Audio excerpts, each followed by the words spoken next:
ఆత్మావలోకన కార్యక్రమానికి స్వాగతం, సుస్వాగతం. Welcome to our channel Atmavalokana. Friends, ఈ రోజుల్లో మనకి ఎక్కువగా మన మధ్య వినపడుతున్న వర్డ్ ఏంటి అంటే వెక్స్ అయిపోయాను. అది ప్రతి ఒక్క నోట వెక్స్ అనే పదం మనకి వినపడుతూనే ఉంటుంది. అది ఏ డిఫరెంట్ విభాగాలైనా, అంటే ఫ్యామిలీస్లో అయినా, జాబ్స్లో అయినా, చదువులో అయినా, లేదు ఇలా డిఫరెంట్ వింగ్స్లో కూడా ఈ వెక్స్ అనే పదం మనకి ఎక్కువగా వినపడుతుంది. ఎందుకు ఈ వెక్స్ అనే పదము వ్యాక్స్ అంటుకున్నట్టు అంటుకుంటుంది, అంటే గమ్ములాగా మనిషిలో ఉన్న ఎనర్జీని డౌన్ చేయడానికి, వీక్ చేయడానికి ఈ వెక్స్ అనే పదం మనల్ని జిడ్డులాగా, వ్యాక్స్ లాగా అంటుకుంటుంది. ఎప్పుడైతే మనం చేసే పనిలో అంటే మనలో స్ట్రెస్ ఏర్పడి దాని మీద చెయ్యలేను అనే ఎప్పుడు భావన మొదలవుతుందో వెంటనే అది వెక్స్గా మారిపోతుంటుంది. అది ఏదైనా సరే, అంటే ఫ్యామిలీ రిలేషన్స్లో కూడా వెక్స్ అయిపోయా, వీళ్ళతో నేను వెక్స్ అయిపోయా, వీళ్ళు నన్ను పూర్తిగా ఇబ్బంది పెట్టారు కాబట్టి నా వల్ల కావట్లేదు.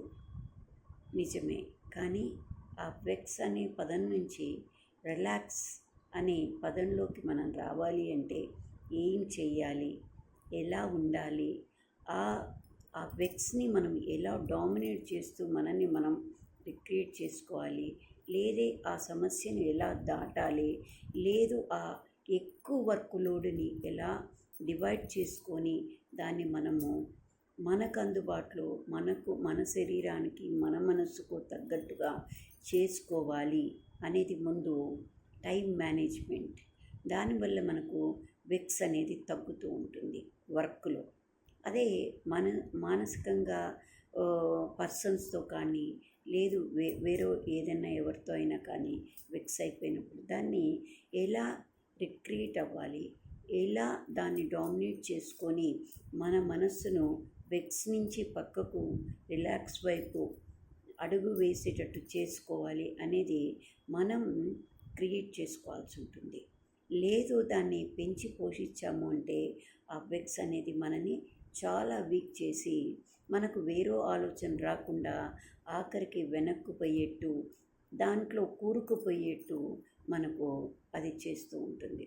అందుకే ఎప్పుడు కూడా వీక్ అయినప్పుడు, నర్వ్స్ అయినప్పుడు, లేదు వెక్స్ అయినప్పుడు ఆ వెక్స్ అనే పదమే మనల్ని చాలా వరకు డిప్రెస్లోకి లాగేస్తుంటుంది.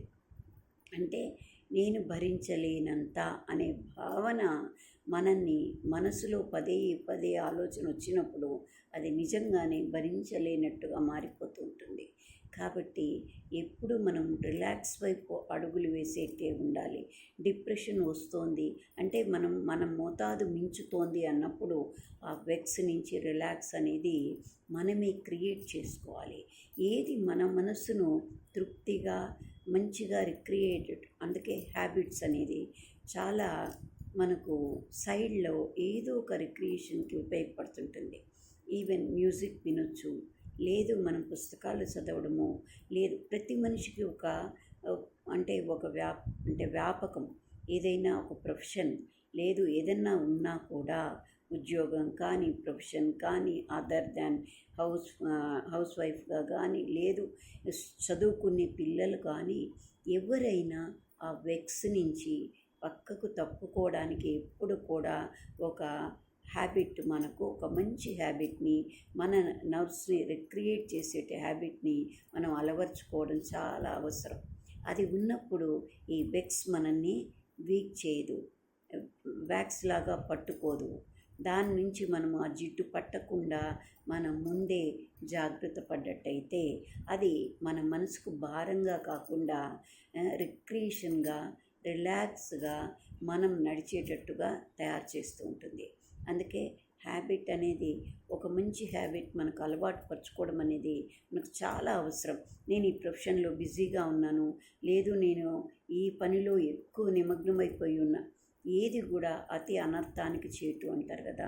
అదే తీయగా ఉండే మంచివి ఏవైనా సరే మనం ఎక్కువగా తీసుకున్నప్పుడు ఏమవుతుంది, అబ్బా వద్దు అనిపిస్తుంది.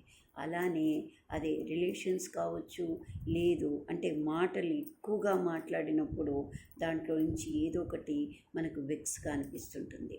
అంటే ఓవర్ ఏదైనా కూడా అది వెక్స్గా పరిణమిస్తూ ఉంటుంది. కాబట్టి ఆ వెక్స్ను వ్యాక్స్ లాగా మనకు పట్టుకోకుండా మనమే మనకంటూ ఒక వ్యాపకాన్ని, అంటే మన అదర్ దాన్ మన రొటీన్ వర్క్కి ఏదో ఒకటి క్రియేట్ చేసుకోవాల్సిన అవసరం ప్రతి వ్యక్తికి ఉంటుంది.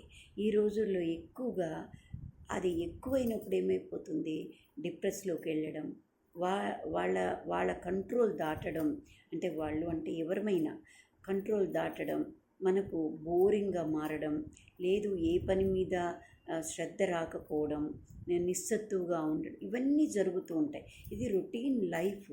కానీ అందుకే మనం ఏది కూడా వెక్స్ అనే వర్డ్ని కాకుండా ఆ వెక్స్ని రిలాక్స్ కింద మార్చుకునేటువంటి అవకాశాన్ని మనమే క్రియేట్ చేసుకోవాలి.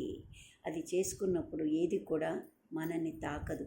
తామరాకు మీద నీటి బిందువులాగా జారిపోతుంటుంది. అంటే over burden, over anxiety, over అంటే వర్క్లోడు, లేదు ఓవర్ అఫెక్షన్స్, ఓవర్ ఏదైనా ఓవర్గా మారినప్పుడు అది మనకు అటు నుంచి సరి అయిన ఇది రానప్పుడు వెక్స్గా మారిపోతుంటుంది. అందుకే ఈ రోజుల్లో ఎక్కువగా మనము వెక్స్ని రిలాక్స్గా మార్చుకోవడానికి ఒక చిన్న అంటే వ్యాపకాన్ని మనము క్రియేట్ చేసుకోవాలి. దాన్ని తగ్గించుకునే పరిస్థితులు మనమే క్రియేట్ చేసుకోవాలి. లేకపోతే అది మనం మార్చుకోలేనంతగా మనల్ని మారుస్తుంది. కాబట్టి ఆ మార్పు అది మనల్ని మార్చే ముందు మనమే దాన్ని మార్చుకోవడం అవసరమని నేను అనుకుంటున్నాను. మీరేమంటారు? ఇది కరెక్టే అనిపిస్తే గనక, ఎందుకంటే మన దినచర్యలో చిన్న చిన్నవే కానీ మనల్ని బాధిస్తూ ఉంటాయి. అవి మనము తెలియవని కాదు, అందరికీ తెలుసు.